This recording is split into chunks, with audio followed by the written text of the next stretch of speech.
G'day everyone and welcome back to another Catch Up with Kiralee. If you're new here, hi, I'm Kiralee and on this channel we talk about all things cosplay, costuming and sewing related. And today I am joined by the lovely Pro and Con Cosplay, the American duo, twins extraordinaire. And I thought this was going to be an amazing opportunity to sit down and have a bit of a conversation with them because we've got some differences, you know, like I'm Australian and they're American and also some other very plain to see differences in, I'm gonna say melanin. Melanin.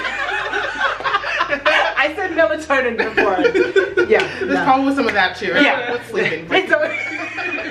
Anyway, so I have got 5 hard-hitting questions for them, which I'm gonna ask in just a moment. But to start off, why don't you guys just explain a little bit about who you are, how long you've been cosplaying, let them all know a bit about you. What an intro, that was great. I thought I'd narrate my life.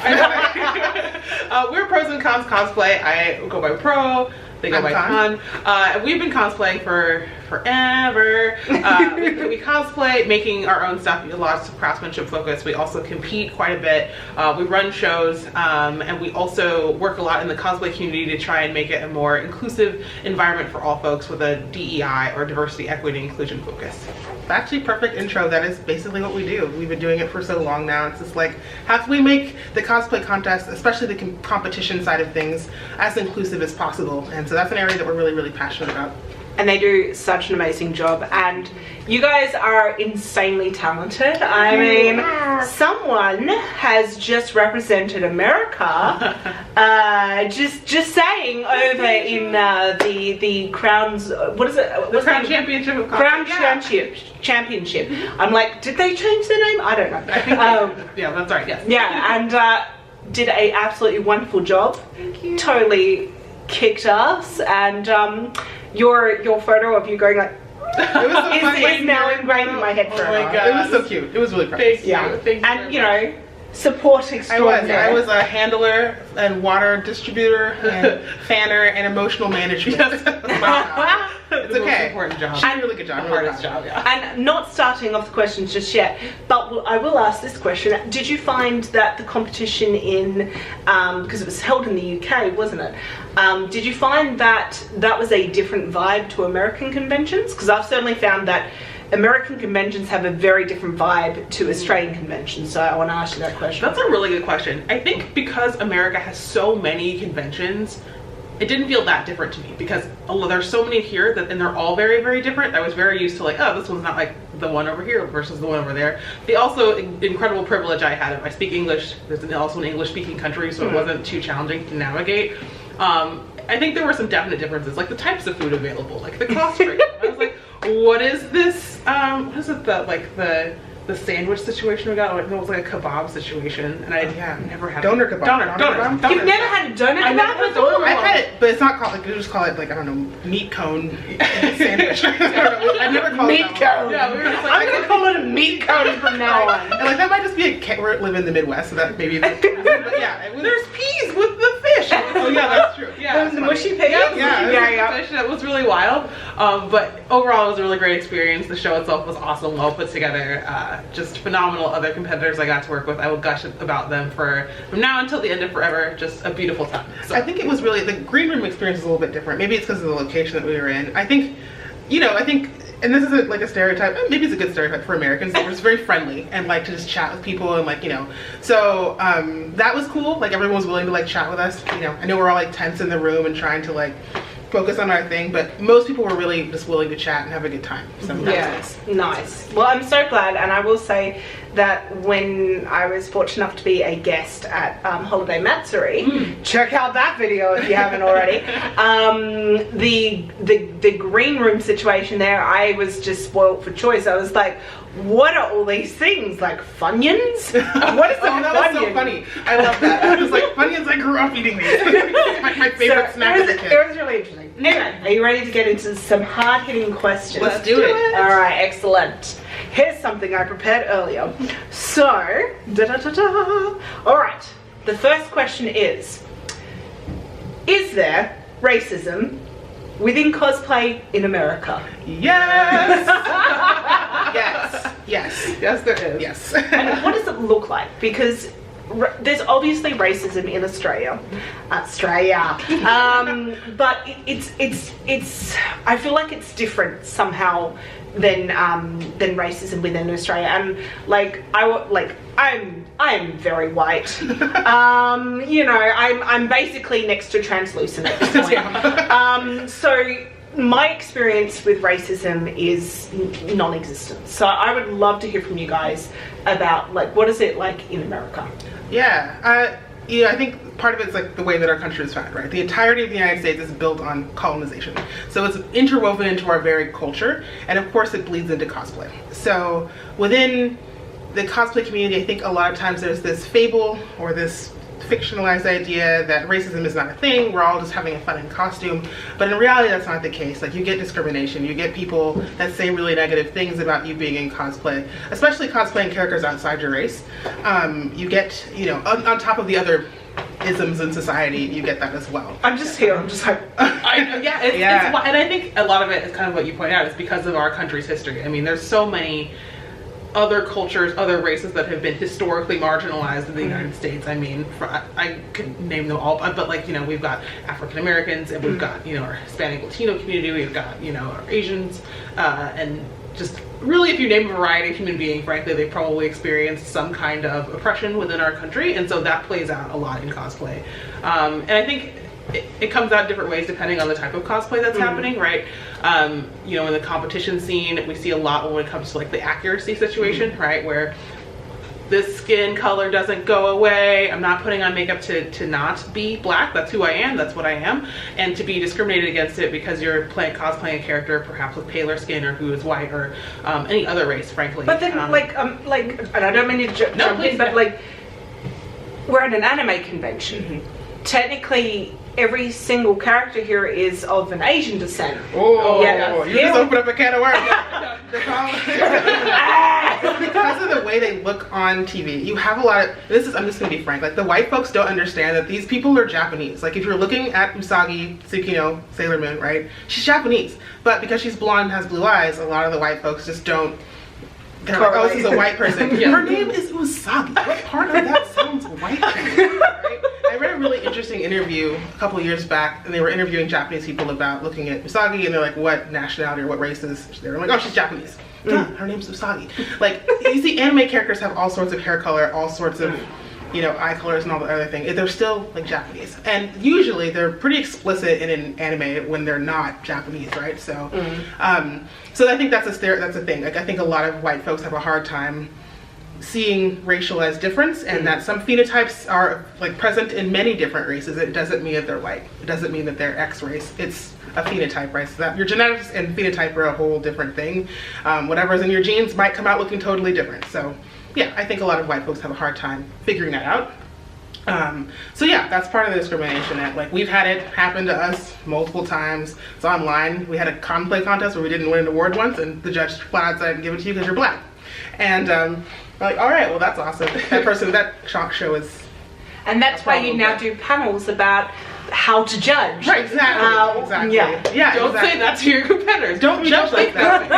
Like, you did not get it because you have that color skin. Right, how dare you? Exactly. How dare you not? How dare you have something that you were born with? Right. And rarely isn't that like blatant, so that was kind of great. I was like, I don't think about this at all. Like, it's no question. You're just like, thanks for letting me know. I'm so sorry that you guys had to deal with that. Yeah. Like, that's not cool. Unfortunately, like, it's just the world what we live in. Like, it sucked. Like, you know, you're like, oh man, like, why would I put in hours of time and energy making a costume if we're just gonna get not the award because of something that is part of who I am, you know? So it's disappointing, but you know, you move on, find better shows, find better judges. And then make panels about it.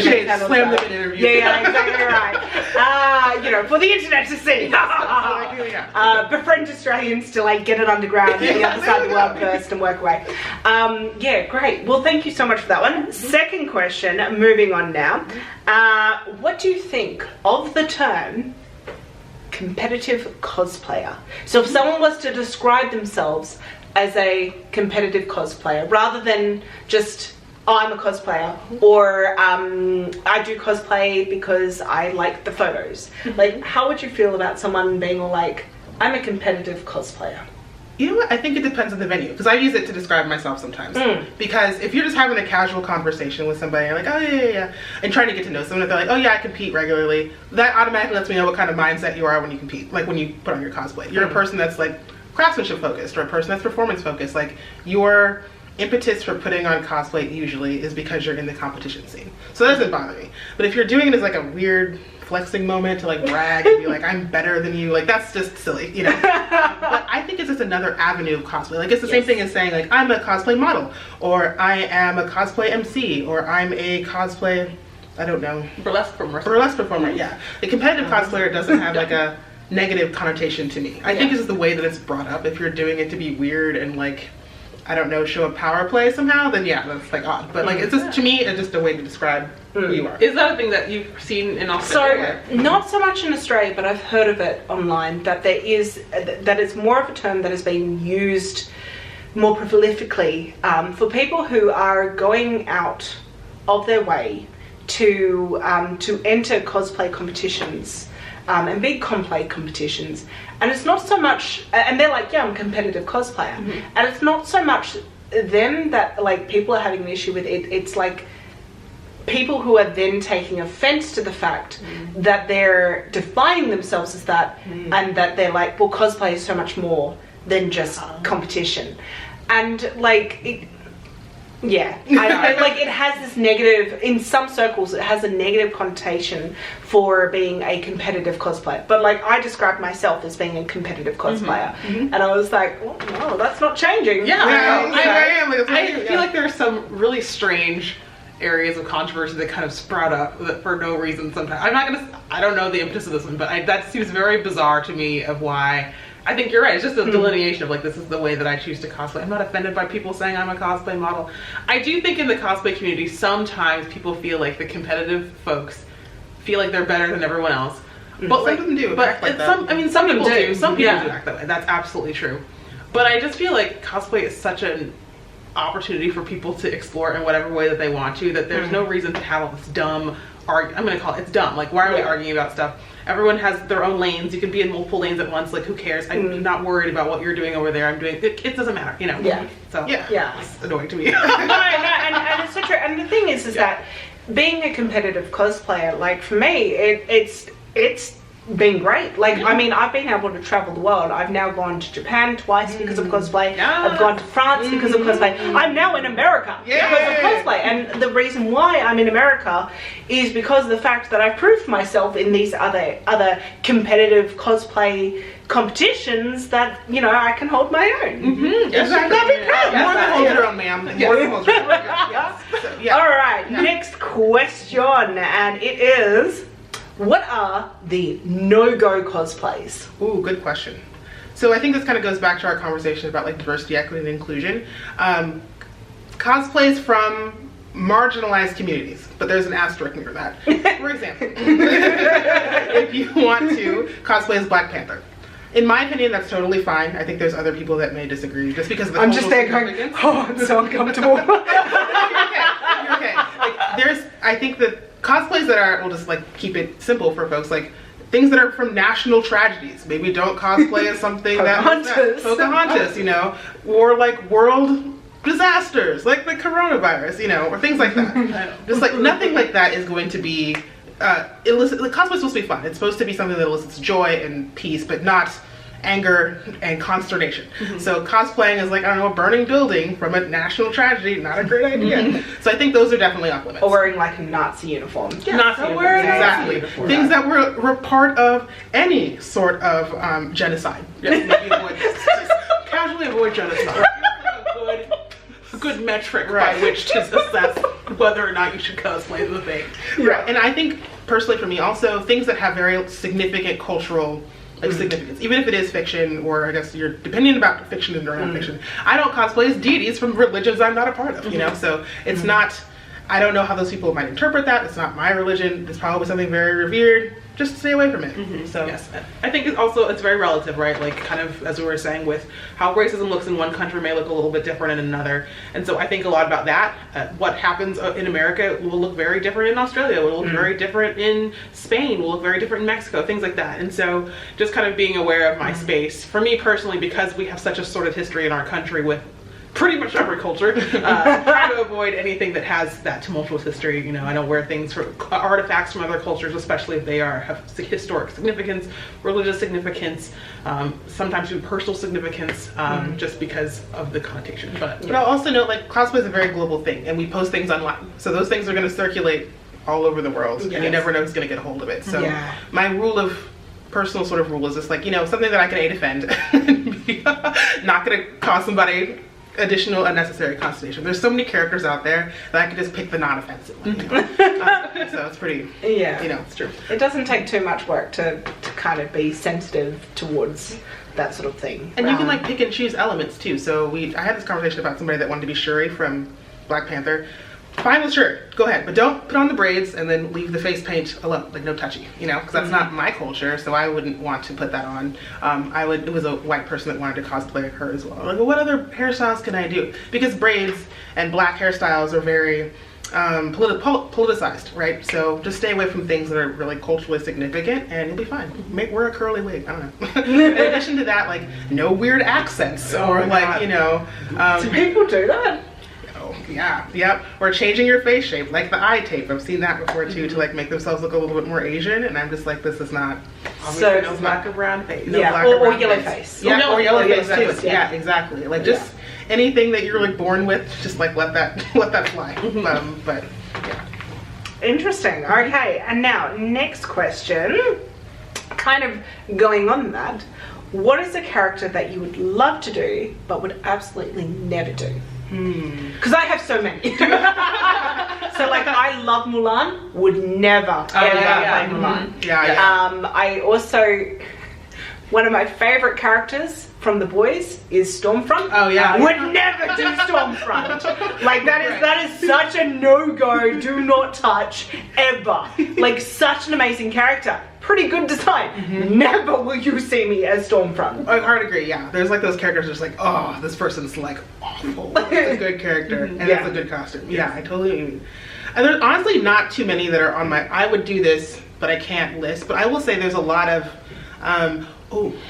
okay, so like Black Panther, right, that came out, right? So I'm always very conscious, like we're black, but there's a difference between being black and then being African American, right? So, and some people have put a harder line on that than we do, and it's not a hard line, but because we're part of the diaspora, which means we don't have a strong connection to our African roots, because yay, slavery and all that paperwork was lost. I don't have a specific cultural. Sorry. I don't know if I'm meant to be laughing or crying or just being more like very serious going. No, it's okay. You have to laugh to keep from like crying. Like we don't have that cultural tie. So there's a lot of like African tribes that I'm not part of, so I couldn't emulate or recreate those designs. So there's some of the tribes that are represented in the movie, like I don't remember which one it was based on, but it was like a red and they had like the hair clay, and I was like, oh, that costume is so gorgeous. I'll stay away from it because it's not my culture, that's not my heritage, and you know, I want just to be respectful of those peoples. I'm just gonna stay away. I'll admire from afar. I feel that way about. And even like I spent a lot of time in Japan. Like I was an interpreter for a little bit, all this stuff. But there's certain Japanese elements that I won't touch because I'm like, can't do that. Like kabuki style, love it. Love kabuki, but I can't. It's not my culture, you know. So yeah, I agree with you. Mulan's kind of like for me. There are other characters, like it's a great movie, but I think China had a lot of challenges with the way that the character was represented. It's not my culture, it's not my identity. There's a lot of other pieces in those things that I just would never do. That's actually quite common for a lot of other popularized characters. I really wouldn't that had some issues. I kind of agree with you. Kabuki was like, it's so beautiful. I love all of it so much. It just looks so cool. A lot of the ways that those outfits were designed and created, beautiful. Love the techniques. Just wouldn't touch it because it's not my culture. But yeah, beautiful. All right, and now for the last question, we have cons in hotels. Good idea or terrible idea? Because this is like a new thing for me, and I was very taken aback. Just like in Australia, they're separate? No, you generally, there may be hotels around where the convention is, but not a lot of people will necessarily stay in the hotels unless they've flown in from other cities. So the idea that you will book a hotel room where the convention is, even though you live half an hour away, is a very foreign idea to me, funnily enough. So, like, what are your thoughts? I'll be honest, friends, I'm very lazy. Very bushy. I don't like to walk. I don't like to be inconvenienced. So I love the idea of a hotel being attached right to the convention center, because that's less time I have to be walking, sweating, late, lose something along the way. Like, it's great. I'm a hot mess usually leaving the house, and having a hotel room, I feel like it's essential. It's a home base. It's a home base. I feel like if I didn't, I would become even more of a diva drama queen. It'd be terrible. And actually, like, when we were at MCM, the hotel wasn't attached to the convention center, and we were like, well, how do we get there? What do we do? There's a staircase. So, and like, I understand that. I think the way that I think American cons are like situated, it has to be attached to a hotel. We have too many, you gotta run to your room and get things and like move back and all this other stuff. And parking's a nightmare. So it's just like nice when you have it right there. I do understand that there's room for a lot of chaos if you've got a hotel room attached to the convention. I think like from a showrunner's perspective, when we do that, we're like, oh boy. We're gonna get wild because all their stuff is just like an easy access. But I mean, the last convention, there was a domestic literally outside of my hotel, like our hotel room. What's a domestic? Like a fight, like a a domestic situation. Oh, sorry. A domestic situation. Yeah. Sorry. Oh no, you're okay. Sorry, no. And like at 3 a.m. in the morning. Oh wow. And I was like, I have to be up and functioning very shortly. So that was interesting. But also, I mean. One thing about American conventions that I find very, very interesting is that the programming runs a lot later than in Australia. So Australia, the conventions are done by like 5 p.m. Oh yeah, ooh, that's like MC. We were like, this is it's like 8:30. Yeah. People like gotta get on your third or fourth costume at this point for the youngins. But yeah. Oh my goodness me. Yeah, that's like I would never have been that person. But some people change a couple times a day. But yeah, I agree. It's the late night programming element too. We have like adult programming that happens usually after 8 p.m. and all that. Yeah. So many butts. So many butts. So many boobs. Yes, butts and boobs. And you're just like, oh.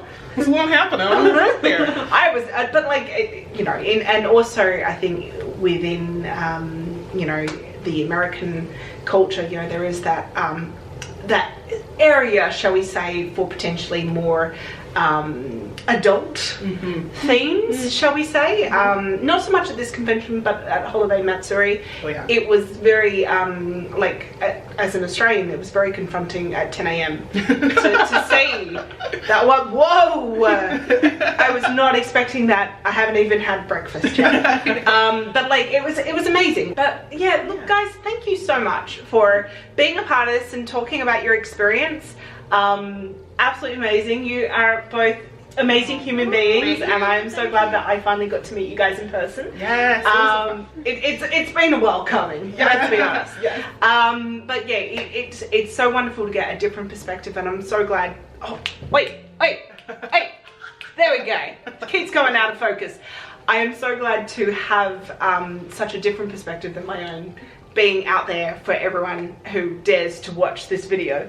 Anytime. It was good. It was a good, I think it's good to like talk about things that happen in different countries, different experiences, all of that stuff. It only makes us stronger people and more understanding and you know, just a better in the community. And I have so many questions about Australia. I think I like grilled you a lot. How does it work? How does it work? And so anytime. And I really value the opportunity to thank you for letting us have a moment to just chat about things absolutely. that make us passionate about the community. I thank you so much for allowing me to possibly say very inappropriate things and you guys being so gracious about it and be like, this is actually how it is. So no, much appreciated. Alright guys, thank you all for watching. Don't forget to like, subscribe, leave a comment. If you guys want to check these guys out, I will put all of their socials down below. You should totally follow them. Their work is amazing and they are amazing human beings, as you have just seen. Pro and Con Cosplay, thank you so much. Thank you for having us. Alright.